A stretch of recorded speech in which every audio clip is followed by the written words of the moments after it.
आई भैया एगो भौजी बाड़ी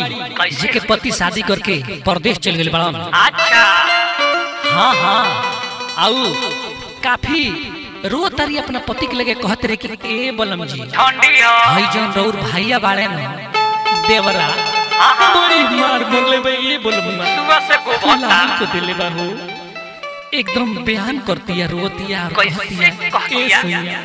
कहाँ कहाँ बताई कहाँ कहाँ कहीं मरले बा देखाबो बड़ी मार मरले बा के गाबो हमार तो गोतर गोतर तूर दिल बा ये करे जा छेदले बा औरतिया रोतिया पति से अपना फोन पर खूब रोतिया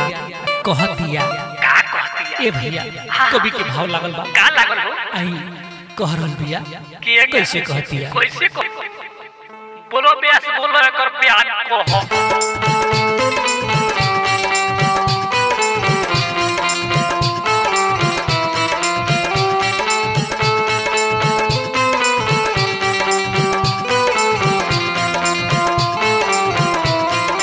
म्यूजिक बा अयान बाबू पंडितपुरा एको ही गो बतिया पयोड़ गइल बा आजू काल है साफाऊ बिगोड़ गइल बा एको ही गो बतिया पयोड़ गइल बा आजू काल साफाऊ बिगोड़ गइल बा आजू काल साफाऊ बिगोड़ गइल बा हमके राती के खिया के पूरा पूरा के हूँ हमके राती के खिया के पूरा पूरा के हूँ बड़ी मोरले बा मार देवरा हुरा के हो बड़ी मोरले बा मार देवरा हुरा के हो बड़ी मोरले बा मार देवरा हुरा के हो बाबा चापा म्यूजिक बा अयान बाबू पंडितपुरा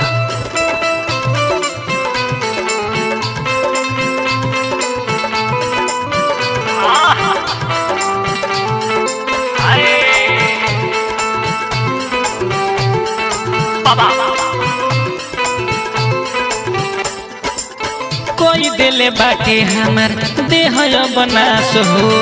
ओ भिले ले हल जात नइखे हमरा सास हो बड़ी मरले बा हो कोई दिले बाटे हमर देह बनास हो ओ भिले ले हल जात नइखे हमरा सास धके हाथ से उठावे पूरा हुरा के हो धके हाथ से उठावे पूरा हुरा के हो बड़ी मरले बा मार देवरा हुरा के हो बड़ी मरले बा मार देवरा हुरा के हो बड़ी मरले बा मार देवरा हुरा के हो बड़ी मरले बा मार देवरा हुरा के हो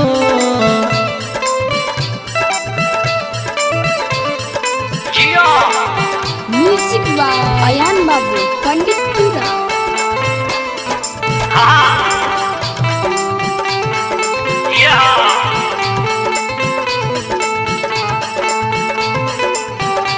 पकड़ो पकड़ो भाग गया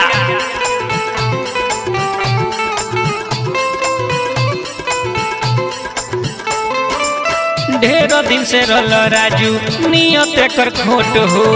मरले बमुना भीतर मारो बड़ी चोट हो